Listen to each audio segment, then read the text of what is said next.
Akshay Kothari. Akshay Kothari sold his app to LinkedIn for $90 million. And now investor at Notion to co-founder. Why would someone think that Notes app can become a top 3 project management app in the world? Right? This use case discovering is really hard. A normal person cannot understand that a note-taking app can become the second most project management, third most CRM app in the world. And then we're getting ready to launch Notion Mail. Yes, and it's launching today. Those who are watching. Yeah, so very excited to launch Notion Mail today. I am a big fan of you. I saw you building Pulse as a news app. And I can tell you, when I was in my high school, a lot of my classmates in India were building news apps. And it was going viral. It was a great way to make money. 14 to 16-year-olds just going online using platforms like WordPress, building a website, making a news app, and making money with AdSense and becoming big. But not every startup becomes big like yours, Pulse, which you sold for $90 million. So let's start with the story. What is the difference between an average high schooler building a news app versus you, who could take that big? Actually, not that much. In some ways, even Pulse was built as a class project at Stanford. And when Ankit and I built it, we built it as I think it was the whole class was 11 weeks long. And as part of the class, which was called Launchpad in the design school at Stanford, they said you had to launch your product publicly, otherwise you'd fail the course. And so that was the constraint we had, which was a great constraint. It really pushed us to get something out there quickly. And so, yeah, between us and the 16-year-old, it was probably not that much different. It was very much hacked up together. The initial version of Pulse didn't have a backend. It was essentially a RSS reader that just fetched the RSS feed and then on the device, it would figure out a way to display it.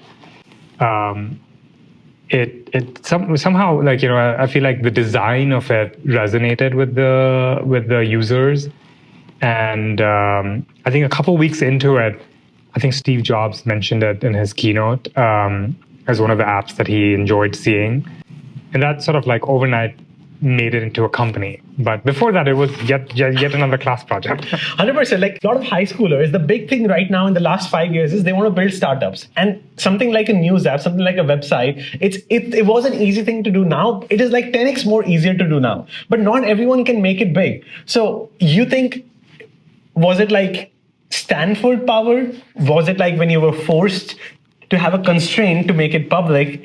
Or was it hard work? If you can connect the dots, how can a high schooler or a Stanford student make it big with such a website? The funny thing is a lot of people think wow, this thing came out of school and became a success. It's such a cliched Silicon Valley story that so many companies have come out of this place. But actually, one of the things I talk about is Pulse was built in my last quarter at Stanford. The previous 5 quarters, I also tried to start companies, and there's a lot of projects I worked on that didn't really go anywhere. So I think that tells you a little bit of it is the hard work was there for all of them, but I think some of it, just the timing worked out. I think there's a lot of luck involved. I think I definitely credit a lot to it. It's a bit like surfing, surfing on the ocean. It's maybe you have the skill, but the waves are not there. And it so happened that with Pulse, the wave was iPad had just launched.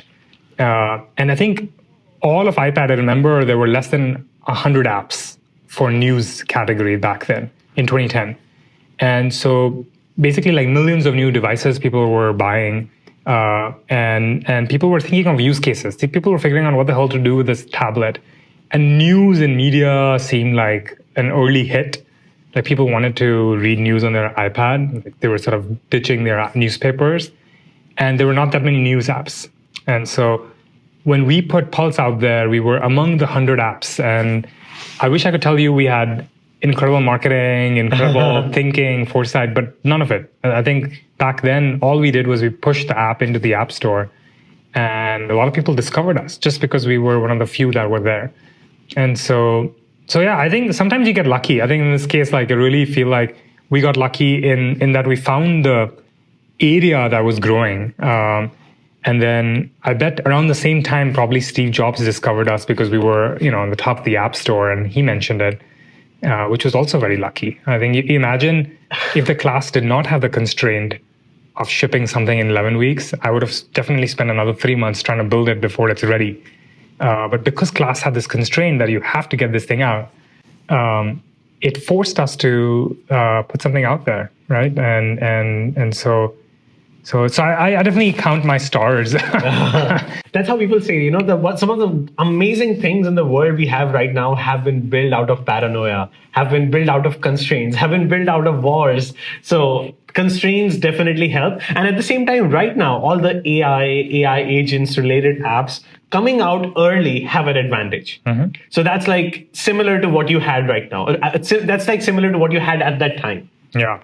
Well, one other thing that's even more interesting about some of this new AI wave is that the barrier to entry has reduced drastically, right? I think back then I had ideas for what to do with the Pulse app, but I was like the designer and the business guy.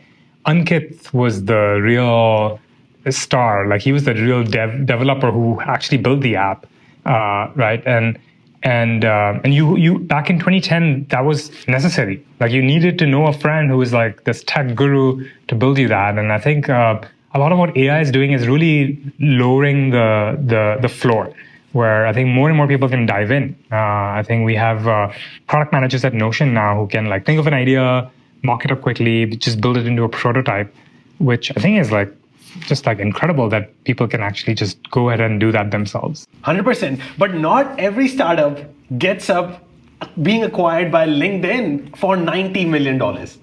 There's something special needs to happen here. Can you please connect the dots? I think like there's a lot of ideas, there's a lot of good products out there. I think where it becomes truly valuable is distribution, which is how many people are using your app. 6 million for your case. Pulse's case, we got up to like 33 million users before LinkedIn acquired us. Really? 33 million people had downloaded the app and, sort of created an account. So I think a lot of people had tried it. And over the course of 3 years, we spent a lot of time figuring out our ways of, we went from iPad to iPhone to Android. We had a deal with Samsung and Kindle Fire back in the day, where it was preloaded. So I think like a lot of those things enabled it to have a lot of distribution. And with distribution, we also got a lot of publisher partnerships that allowed us to really work with them to show the content on the app itself. So all of that actually like sort of created value. By the time we were acquired, we also had a growing ad business. So that I think we could have maybe stayed standalone, but I think with LinkedIn, we found a real partner in that we had all the content, we had the publisher relationships, but we didn't had identity and network data. We didn't know who you were, who you're connected with. And LinkedIn was the opposite. It actually had deep identity data and network data, but it did not have as much content. And so that sort of match was a really good one. And you can see today, 12 years later, like, LinkedIn's homepage, and you just see the content that's flowing through it. It's incredible. Very little existed, 12 years ago. Content back then was that, I'm connected to you, you have new skills, I have a new job. That was content. But now it's a real feed that drives a lot of engagement for LinkedIn. 100%. But at the same time, I would argue that even some great Indian news apps, when I was in my school, I was co-founding some news apps, trying to co-found with my friends. They even got million+ impressions. They don't get that much noise from a startup coming from Stanford would get. Do you agree? There's some, what do you say, like, there is some unfair advantage everyone has, which makes them big. Well, I'm not gonna, I guess like in some ways, this area is special. And I think there's something in the air. If you spend just a little bit of time, I think you can feel it. The way I felt it in Stanford was that I think very few people in Stanford, like for them, like plan A is always like starting something, Plan B is getting a job. I remember I tried a lot of these different ideas. None of them really panned out. So I actually went and got a job. I got a job to become a PM at Microsoft because that was like my only way to like keep my visa in the US. After undergrad or after Stanford? In Stanford, I got a job. And that was my plan. My plan was to actually go to Microsoft to become a PM. In my last quarter, Pulse really took off. And so eventually I called Microsoft and said, sorry, this company's taken off. I'm not coming. But I remember when I told other people on campus that I have a job at Microsoft, I think most people sort of like said, sorry, it didn't work out for you, right? Essentially, like in some ways, I think there's something, the entrepreneurship is in the air. You also come across so many people around you that are incredible entrepreneurs who are just walking this, on the same roads as you are. And you're so close to them that you feel like, oh, like if that person can do it, I can do it. And so I think a lot of the softer elements are probably like really, really impactful in my view, which is that I think you just have a sense of belief. You have creative confidence that you can sort of feel like you can actually go do this thing, which I think is unique to this area. And I think some of this is actually happening in India now.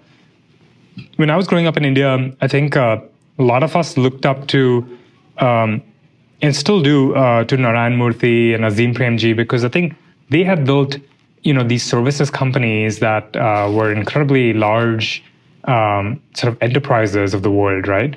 And I think there was a phase when everybody was thinking like, oh, I can create a call center, or I can create a, back-end company here too. And then there was a phase where maybe in the late 2000s and early 2010s, there were tech-enabled services, right? Which is like, oh, I can actually create a Flipkart with like e-commerce. And I think that gave people a lot of confidence. And what you see now is like, people see the Freshdesk and Zohos of the world, and people feel like, wait, if Girish can do that, then I can create a software company too. Girish? Girish, okay. Who started Freshworks. I see. So here, once you got acquired by LinkedIn, what happens when $90 million hit your business account? Well, first of all, $90 million is what the company paid for the whole company. I did not own 100% of it. I had a co-founder, I had a lot of employees. I think a lot of people had meaningful ownership on it. And then also there's typically when a company gets acquired, there's a vesting period. So you don't get it all on day one. You get it over the course of a couple of years. But I think the question you're asking is like, how does that change life? Yeah. And I think, I don't know, in many ways, I didn't change much. And it was definitely like a weird couple of years, because I think, I don't know, like I grew up in a, very comfortable, let's say middle-class income family where, I think it was a very humble upbringing, right? And we obviously had money for everything we needed to do, but not everything that we wanted to do, right? And I think that's kind of like, I was blessed that we had that upbringing.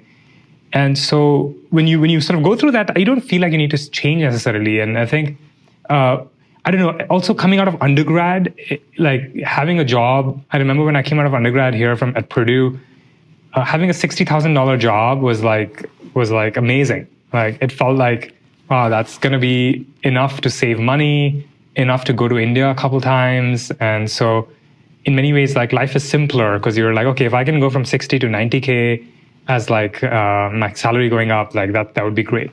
And so when you get pathway to millions of dollars that's going to be with you, I think the first thing that hit me was essentially like, okay, well, just the ability to live comfortably and be able to go back home multiple times a year is not something, I don't need to work for that necessarily.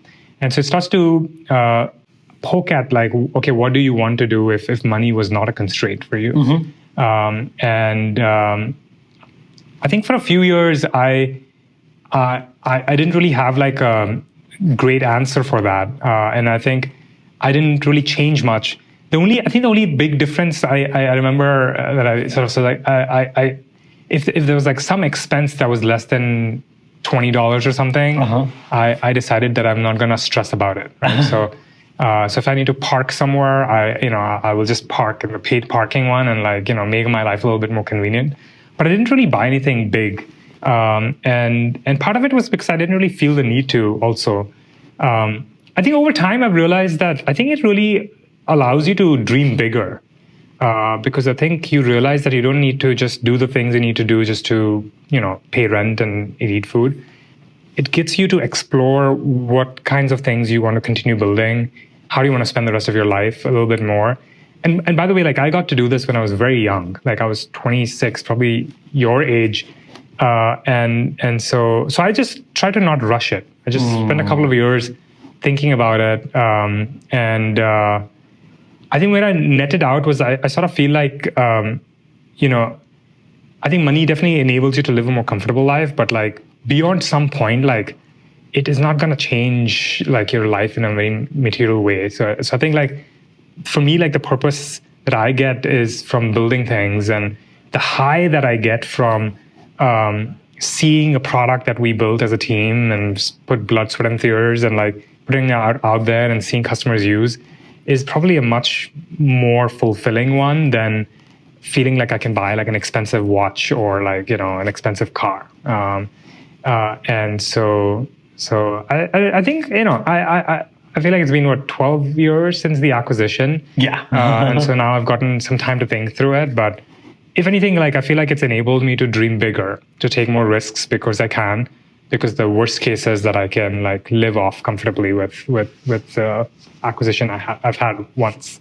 Because एक average Indian की mentality है कि average Indian wants to be complacent. You were never complacent. An average like me, I'm just talking about myself. If I think myself as an 18-year-old who can just make it big one day like you, I would think that, oh, if I can do that, have millions of dollars in my bank account, I don't have to work. I will chill, retire, buy yachts, and just get done.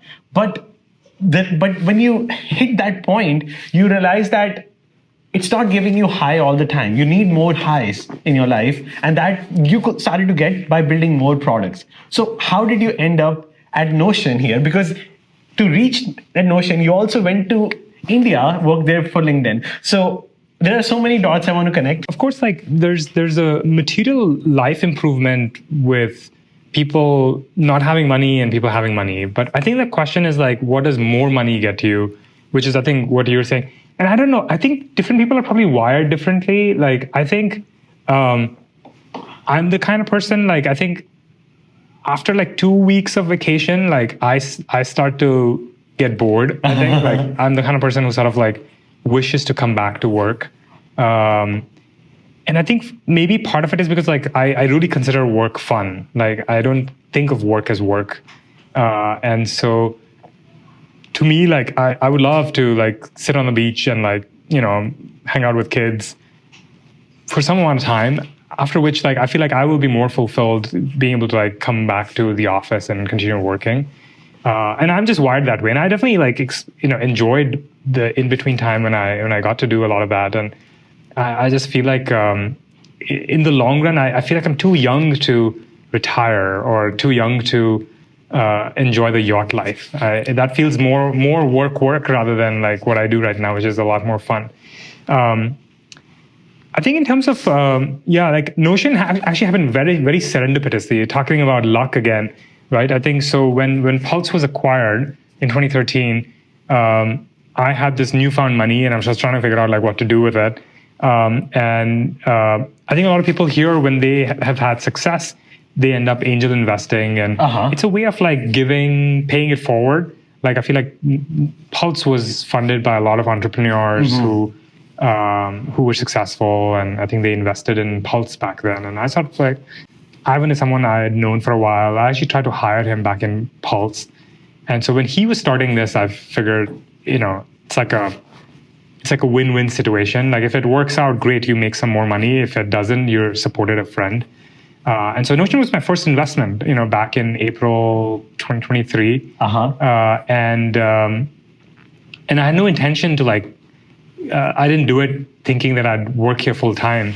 But I was very driven, very sort of moved by the vision of the company of really enabling more people to build software, which at least back in 2013 was very few people could do it, right? Today, with the world of AI, it feels like everybody can build software, but back then it was pretty hard. And And so, anyways, I did that. And then I think 5 years later, when the product had just hit early market fit, Ivan asked me to come join as the COO, which I did.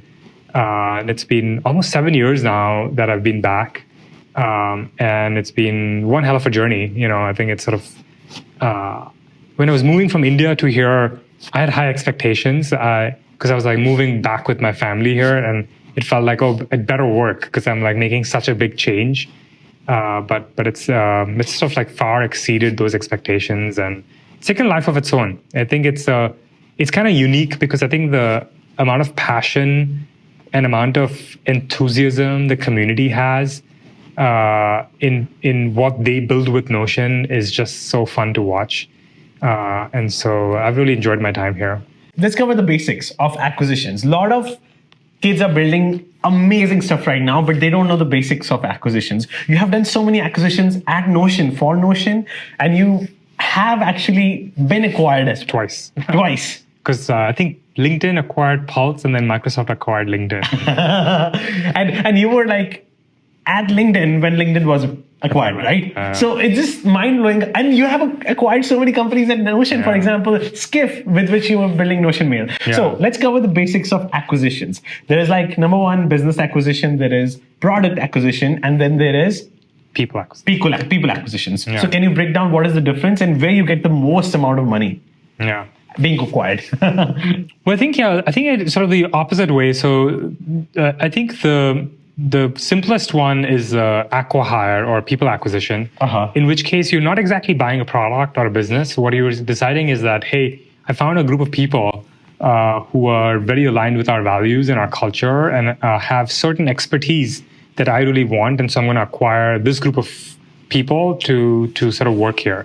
And in those cases, you end up actually interviewing a lot of the team, maybe half of the team, and you find them roles. And it's just like a recruiting process, except that you end up getting slightly more premium offers because you're acquiring a specific talent. So that's like maybe, I would almost think of it as like a premium recruiting way of acquisition. I think the second one is actually buying a product. In this case, it's not just the people and the team, but you're actually buying a certain product that is quite valuable, and this product has without the team itself has some value that you're buying. In this case, you're buying the company, which includes the people and the product. And in some cases, you keep the product. So, for example, in Cron's case, we kept the product, and Cron became Notion Calendar. In Skiff's case, we bought the product, but we shut it down so that we could rebuild that product as Notion Mail. And both are equally valuable for the company. And it just depends on whether the product can just exist in the way it is versus rebuilding it. So this has a premium to the people acquisition. And then the final one is a business acquisition, in which case you're not just buying the people, not just the product, but the product actually has a meaningful business. And you're going to keep the product, keep the business, and actually make it part of your offering. Okay, so what I understood is one is like people hiring and they don't care about the product. For example, I interviewed one of my friend, he had an iOS app and he got hired because of his talent and ability, and they got paid for the data and for the talent, not for the product. They maybe discard it or use it, it's up to them. Number two is like, for example, you hired one is Cron, one is Skiff, which you guys have made Notion Mail. One you guys just discarded, and one you used to make a better mail app. No. So in Cron's case, we acquired Cron, and Cron, we kept the product, and that product basically became Notion Calendar. One became Calendar. And the other one, we acquired Skiff. We shut the Skiff product down because that product was built in a specific way, and we thought it would be easier for us to rebuild Mail on the Notion stack. And so that same team, with the same knowledge that they had built email before, they rebuilt it at Notion. So you reverse engineered an existing product and remade it? Not even reverse engineered. The same engineers who had engineered the original product built it again, but on the Notion infrastructure. So business acquisition was with people and the product? Business acquisition is the next level. I think Cron and Skiff are both product acquisitions. So product acquisitions with product and people, Correct. but not the business. Not the business, because they both were mostly, they only had users. They didn't have a business. I see. Example of a business acquisition, could be, for example, Atlassian bought Loom. The screen recording app with which you can have a face too. Yeah, and Loom is people, product, a business, and they kept the product, they kept the people, and they kept the business, and they're growing the business as part of Atlassian. So the revenue also increases. And now you are building the revenue from scratch, but you got the people and product. Correct. Okay. So Notion has done, I think, 2 product acquisitions or 3 product acquisitions, and I think we've done maybe a couple acqui-hires, the people acquisitions. And when LinkedIn got acquired, that's was a business acquisition. So you have experienced that too. So you have experienced all of these acquisitions. Mind blowing. And what is most valuable? Business acquisition. Business is the most premium because essentially that one, like you just have a running business, and so you're essentially paying for it. Business acquisitions also don't have any vesting period, right? Because at the end of the day, like you're buying the whole business. Business is already running, so you don't need you can't force the people to have like new vesting. Whereas in the people acquisition, you need to have a vesting arrangement because that's the whole value. The whole value is the person. And so typically when you do a people acquisition, you give them premium offers and you give them like a 4-year vesting schedule so that they can work on an important part of your project. Now you are at Notion. When you started at Notion, you were a COO. Now you became a co-founder. You're a product person, but you're doing everything you can imagine. Like you are wearing multiple hats. Sometimes you're wearing a product hat. Sometimes you're wearing a business hat. Sometimes you're wearing a marketing hat. You are sometimes doing things which you're naturally not good at doing. And why is that? How you started? Because Ivan said in his podcast, if you're building too much for yourself, then you are doing an art project, not business. So how you transform yourself from doing, from being a product person to a business person? Well, I've always been at the intersection of product and business. Like that's always been my sort of zone of genius, I think. I think some people are really good with like product and design. Some people are really good at product and tech. I think like for me, it's always been product and business is sort of like my jam. And so when I was hired as a COO, Ivan was really owning product, and he said, why don't you help scale the business and the company? Which meant that I sort of helped build up the go-to-market teams here, which included sales, marketing, and support. And then I helped grow our foundation teams, which is people, finance, and legal. And for all of those teams, I eventually ended up hiring leaders who run those functions now. And I essentially got out of all of those functions. And then about a year ago, I after like a year of searching for a product person, we decided that we couldn't find one. And so Ivan asked me if I could do product. And so about a year now, I'm back into, like I sort of like took a full circle and came back to product. And so now I work on product here. How did I go about doing it? I think it turns out like, I think there's I've always managed these functions before. So I obviously understood the work that we were doing, but never done the work myself. And so as a product person, I feel like I went into these functions with like product. When you're a product manager, I think you're generally good at like systems thinking. And I looked at these functions, whether it's marketing or support, and just thought about like, can we build better systems? Can we build it? Can we rebuild it in a way that is efficient and allows people to do their best work? And so in some ways, actually, it was kind of useful that I'd never done it before because I feel like I brought like a fresh perspective.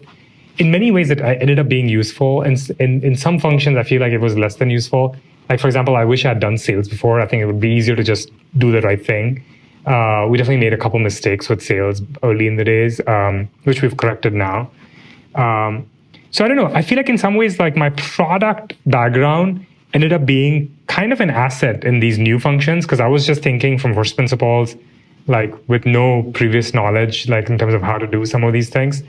And now that I'm back in product, that's super helpful also because now I have so much empathy for these teams because I used to do that job, right? So before I complain about marketing or sales or finance, I have so much empathy for all of those people because I was in their seat. Like I did that job sometime at Notion. And so I think it's made me like a more all-rounded operator, which I'm very grateful for. And I really enjoyed being outside of product for a few years. It gave me like a whole new perspective. And I think one of the other things I realized is like at the end of the day, like, and I think, I sort of credit Ivan to actually even give me the co-founder title. I think he did that because I was involved in a little bit of everything, and people were asking what exactly is my job, and he said like, Akshay's a co-founder. At some point when you're a co-founder or when you have ownership, then there's nothing like a small job. Like, even cleaning up this table is part of your job.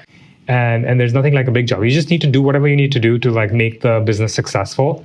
And that's really how I think about it. Like I currently like work with the product teams, but like if tomorrow like I have to jump in and help out with another function, I would do that. Like, I really don't feel like there's any lines between what I work on and what is needed to be done to make the business successful.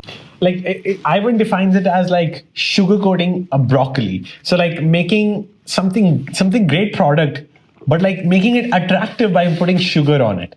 Like broccoli is healthy, you put sugar on it so that people want it, and then they find a real use case of it.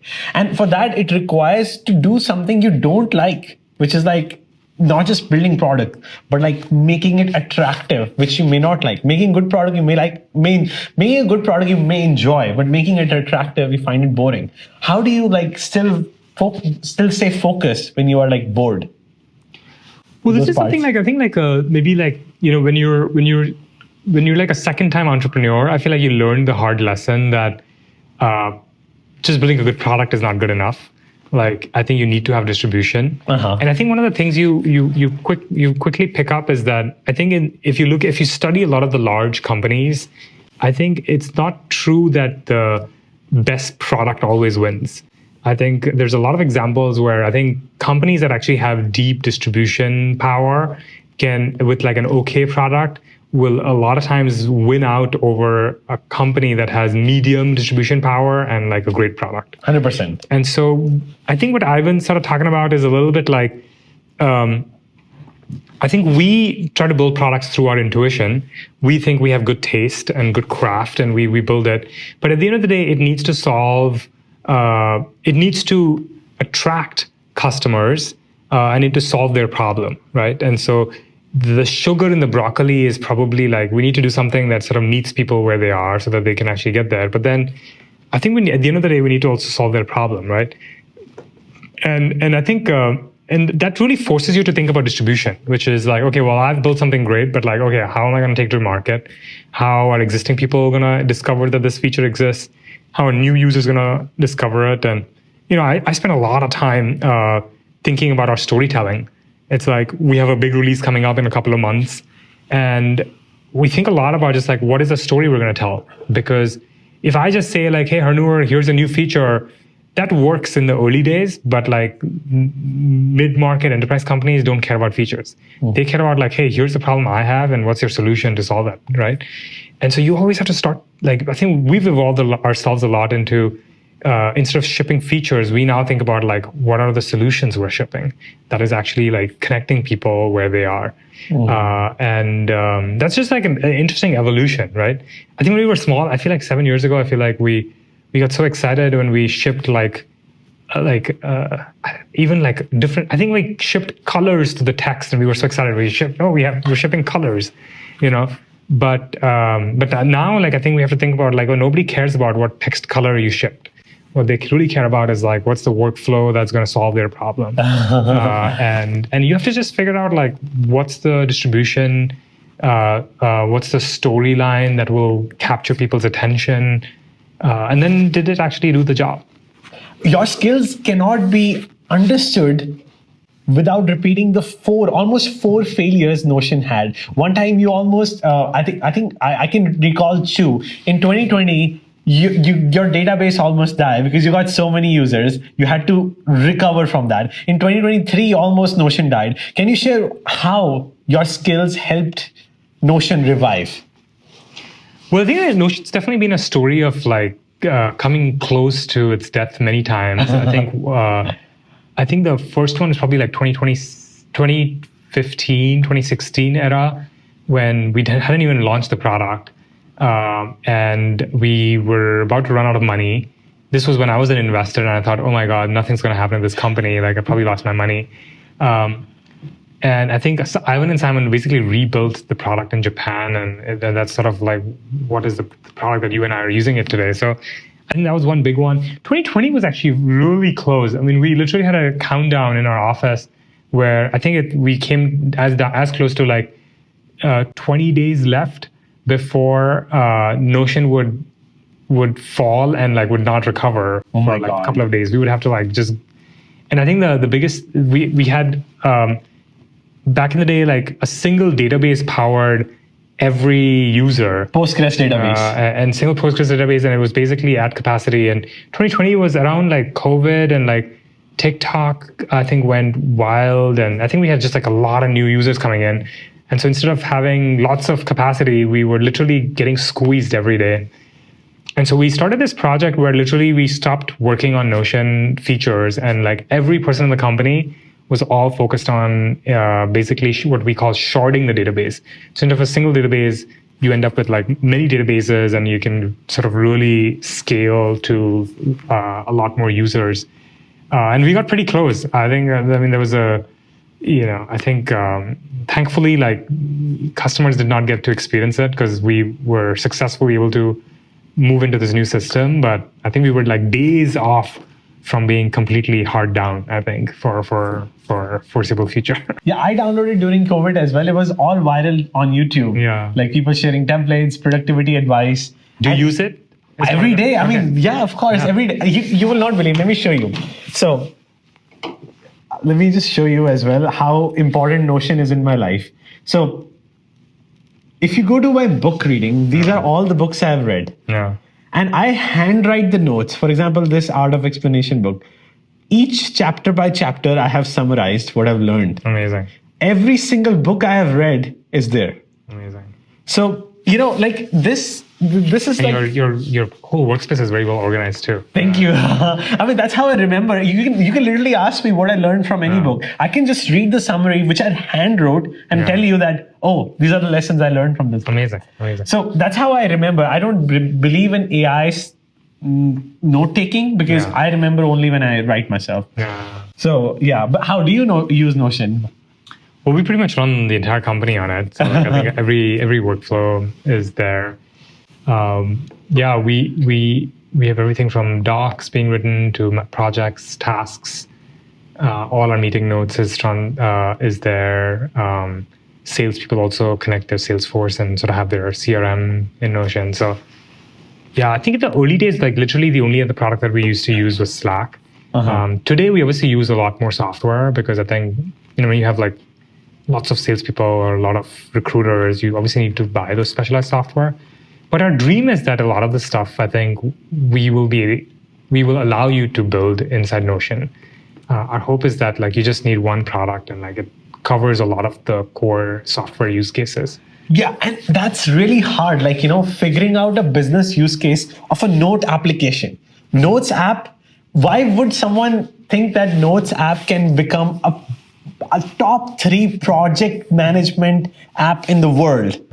Right? This use case discovering is really hard. A normal person cannot understand that a note-taking app can become the second most project management, third most CRM app in the world. Business doesn't tell you they have this problem. You have to understand the problem. That's what Steve Jobs talked about, right? Customers don't know what they want. Yeah. How do you understand this business problem and keep discovering it? Yeah, so I think that actually goes back to like the ethos of Notion, right? So what Notion back in the day tried to do is like you look at all these softwares, right? Whether it's let's take 3 examples. Let's take Jira, which is a task tracking software. Let's take Greenhouse, which is an application tracking system. And then you take a look at Salesforce, which is a CRM. Actually, like if you just zoomed out a bit and like without seeing the details, if you looked at those 3 software, it's roughly the same software, right? It's like in one, you have the tasks and you have connecting to projects and like you can filter it and do all that stuff. On one, you have tracking applicants and like, filter it and connect it to different jobs. And then on the CRM, it's just like deals connected to different companies, different people, so forth. So it's roughly the underlying setup is the same. It's just a database with relations, with different views that allow you to do that. And so what Notion is trying to do is really try to build these primitives as a general purpose primitive. So we never built the project management solution. What we did was we built the primitive that allowed you to build project management. Then we built a couple templates. The community built like hundreds of templates. and it really enabled more people to create like hundreds of project management systems that can exist in the world. So that is really the power of Notion. And the same people who did that can also go ahead and build a CRM on Notion tomorrow, right? I think people think of Notion as note-taking because that's the primary thing they do with it. But underneath, we've built all these primitives that really enable you to go build whatever software is on your mind, right? Like one of the things we think about is like, instead of you having to accommodate or adjust to the rigid software, like software should just accommodate to how your brain works, right? And more people think that Notion enables that. They really think of, what you showed me, like they think of Notion as their second brain. It's like I should be able to just go and ask anything and build anything, and it just sort of works like how my brain works, which is sort of what we try to do. So you told the best story with couple use cases, and community took it forward and just went to the business side. Yeah, in fact, we built all these primitives and we said, hey, go build your own software, and nobody came. Nobody came because people don't wake up wanting to build software, right? People wake up to do their job. So then we took our own primitives and we built simple templates. We said, here's a to-do list. Here's a travel itinerary. Here's a book reading list, and so forth, right? And then what happened was people were like, oh, I need a to-do list, so I'll use Notion. Oh, I need a trip planner, so I'll use Notion. So we built some initial templates ourselves. And then once people started to use Notion, they were like, wait, I can build these templates too. Like I can rewire all of this and I can make one of my own templates and put it out there too. How do you make people excited about it? I can tell you there are so many apps out there. Like, ChatGPT is like it's a similar movement like ChatGPT's project, ChatGPT's API, which is giving freedom to the community. Oh, go build stuff, and they discover, oh, this is a use case, and they bring it to their product. So similar stuff you did, but how do you encourage? How do you, inspire the audience, go build it? Well, I think there's been different phases of this. I think initially, for every 100 people who sort of use Notion, there was always like one or two people who like discovered under the hood, like what's possible. And those were the people who were basically doing like hosting events in different cities around the world back in 2019, 2020. And we started a program called Ambassadors, where essentially those people, we would give them money to like host events, do like just, within their city, get other Notion enthusiasts together. Some of those people then ended up becoming template creators. Some of them ended up becoming consultants. Many of them now make $1 million plus per year selling these templates or systems. Wow. And so I think a lot of it potentially started with passion for the product and has evolved into, for many of them, it's actually a business. And so that there's many people have left their jobs to go build a Notion business, which I think, which gives us a lot of, it's like, it really is such a great, it's just so heartwarming to see. And I don't know, I think like I would say like not necessarily our efforts, but I think there's something deep within the product that makes people feel like they can build. So like the best example that comes to my mind is like, I feel like every time you're in school, in your class, there's always one kid who is really good at Excel macros, right? Like you are using Microsoft Excel, but this person knows how to build macros, and it's like totally automatable. And when you talk to that person, they feel like, hey, this is not Excel, this is me. Like I built this macro. And I feel like some of that feeling you hear from Notion template creators is like, they say, hey, it's not Notion, it's me. Like I built this template. And I think there's a sense of pride there. And we love it. Like we're not here to make Notion cool. We're here to make the next generation of builders and creators look cool. And if they feel that way, then we win too. Was it like that? You got jealous? So many people are making templates of Notion, making a lot. Why don't you go to business and make your own template and sell it as a project management tool? Was it like that? No. We love that we have this marketplace. It's actually kind of like we would much rather spend every waking hour building new primitives and new scaffolding for our creators than build our own templates, right? We built some templates because I feel like a lot of people want to be able to like start Notion a certain way, and we don't want to make it easier for them to actually use it that way. But it's like a win-win on both sides. Like we benefit tremendously by creators building useful templates, which we've now built into the marketplace inside the product, right? So inside the product, you can now actually see the full marketplace. You can even buy templates inside the product now. And we have some really exciting new scaffolding that we're getting ready to ship in the coming months that will allow people to build even more powerful templates. So same with business. So to businesses who use Notion as a project management or CRM tool, do you sell them templates or like they build their own templates? I think a little bit of both. I think we have our solutions engineering team, which actually builds up systems for different companies based on what they want. But more often than not, what we've seen is that I think it tends to be like one person inside the company becomes the builder. He or she becomes the champion. And they really pull everybody inside the company to be like, hey, we should all be using this system because it's so much better. So we rely a lot on these champions, as we call them, as our path to like being used inside businesses. I want to take a pause here. So I want to go back to your journey. Like, it's an amazing journey. Coming to the education part, you came like, I also came as an undergrad. You went to Purdue. You could have gone after Stanford to Microsoft. You could have gone after Purdue as well, right? So why masters at Stanford if you were not going there to build stuff? Oh, so this is like, there's a lot of fun stories in there, which we may not have time for, but we'll do it some other time. But I would say that the short story is that I graduated in 2007 for my undergrad. And back then, I think my dream, especially as I was sort of a newly minted graduate, was to work in finance. And so I came out here to work at a small family office that was doing venture capital. And so I basically spent a year as an analyst at this office. And in that year, I realized that I had very little operational experience. And so I feel like I hadn't earned my right to give people advice as an investor. And I also felt like I felt I was sitting across from the entrepreneur, hearing the pitch, and I felt like I wanted to be on the other side. Like I wanted to be the entrepreneur. But I didn't know what to build. I didn't know who to build it with.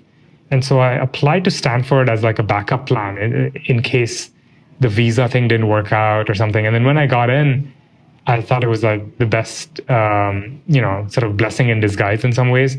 Because the visa stuff actually didn't happen in 2008. My H-1 visa was denied that year, or I didn't make the lottery that year. Oh. And so Stanford ended up being like my path to staying in the US. Wow, new challenges brought new opportunities, and this was the biggest one. Wow, this is such an inspiring story. During your Notion journey, you have raised $277 million from Sequoia Capital in 2021 to, scale faster. You said that there are 99 ways to waste money and only one way to properly utilize money. How did you discover the one perfect way to use it? And then we'll come to Notion Mail. Well, I think there's what I was trying to say with that is that I think there's just a lot of different ways to just like spend the money, right? I think, and we did some of this too. Like I don't know. I think one of those years we spent a lot of money on billboards, and I think it's like I felt nice looking at those billboards, but like did it drive meaningful business? I don't know. And so there's just like a lot of different ways we can spend it. But I think to be able to spend it in a way, or to be able to invest it in a way where you can get good paybacks, it's actually really hard. It's actually really hard to figure out like a sort of a repeatable way. And so thankfully, Notion's unique in that we've always been cash flow positive. So every dollar we've raised, I think we've probably raised in the order of 330 million overall in the history of Notion. We still have it. Like, it's still in the bank account because I think the company, the business generates a fair bit of cash. And so we haven't had to like dip into the investor. But what it's allowed us to do is it allows us to sort of take big bets. And one of the things we think about is like, how do we really enable working professionals, like knowledge workers, to do their, to really sort of enable them to do their best work. And that really requires us to, I think we've innovated a lot in this docs projects space, but people have other tools. People manage their time through a calendar. People, communicate with the rest of the world with email, and people chat within the company through a chat tool. And one of the things we've done in the last couple of years is have slowly made some of those bets, right? So we launched our Notion Calendar last year, and it's a decent percentage of overall Notion users also use Calendar now. And then we're getting ready to launch Notion Mail. Yes, and it's launching today. Those who are watching. Yeah, so very excited to launch Notion Mail today. And it's been about a year since we acquired Skiff. The same team has been hard at work. We previewed it in October at the conference, and we're really rolling it out to everyone today. And we're really excited for people to play with it. It's one of a kind. It's a product that has a lot of the Notion ethos, where you will feel like you can tweak and you can almost like organize email the way you want to organize it. It's obviously infused with AI, so it can actually automate a lot of different things. But deep within email, it has some of the same ethos of the building blocks we have in Notion. In Notion, everything feels like you can customize it, you can move it. And we've tried to bring some of that same ethos in email, where you just click one button to sign in with Google, and then your Gmail emails can now be seen in Notion Mail, and you can organize it with all sorts of filters and rules in a much more easy way than ever done before. I want to say that I use Notion Mail in beta in the last 15 days, and I can tell you that after using it, I canceled my Superhuman subscription. You can see on Twitter so many people telling you Superhuman is not needed. It's a $35 per month plan for AI-based email, reading, writing, organizing. And people are unsubscribing that, and you're launching it for free with AI tier as a business model, but it's exceptional. I can literally, I have like, for example, scheduling podcasts, I have that template I can save. And with one shortcut, I can say, here's my calendar, Akshay, tell me when can we schedule the podcast. All these templates are saved in my Notion snippets. It's just exceptional idea. And then saving those snippets, saving those shortcuts and customizing, just like you have Notion templates, it's a brilliant concept. Well, I'm so glad to hear that. We've been hard at work, and I think one of the things we also try to do is like connect these products together, right? So since you're already using Notion, the fact that you can now use calendar and email with one Notion email, sign into all, brings together your workflows, right? It's like now, your docs has a sense of how you're spending your time with your meetings and who you're talking to, and that intelligence can actually be truly connected in ways that haven't been done before. I mean, I think these products have existed for a while, but I think nobody really put the productivity products together in a way that can really feel like effective. And so I'm glad you're getting to sort of, you've experienced a lot of that. And yeah, we're very excited to sort of have people play with it, because I think in many ways, your email experience is going to enhance your rest of the Notion experience. And very soon Notion will be able to really do things that you can trigger from Notion to email as well. Your team at Notion has a small team. You guys are not scaling really fast. I think Ivan describes that like he wants to keep it a bus in which people can be close together. Yeah. You're driving the bus, which is still small, and at the same time, you're building products really fast. What is the cost you have to pay here? What trade-off you had to do? You have raised enough funds. You could have become a multi-level corporation at this point. You're still moving fast with a bus. What trade-offs are there that we don't see? What trade-offs? I think like the biggest thing you have to do is just like maybe like the ability to endure a bit more pain, like in the sense that I think a lot of times when you're like on a rocket ship, things are growing really fast. You just wish some of the people you're trying to hire, you wish they were here yesterday. And one of the things we've tried to do at Notion very carefully is that for every person, we try to hold out until we find someone great, and not settle for someone who's good, right? And so in many cases, I remember the early days, I feel like I was trying to hire our first salesperson, and I feel like I kept bringing good candidates, and Ivan would keep saying no. And it wasn't that like we could have added like 10 salespeople back then, but we didn't. But I think we were holding out for someone great, and I think that is the power a founder has, is to set the bar for how good the talent should be. And I think if you can actually do that, then you can keep the team small. It doesn't come at the cost of building less, because I think if you have a very talent dense team, I think you can actually like achieve the same goals.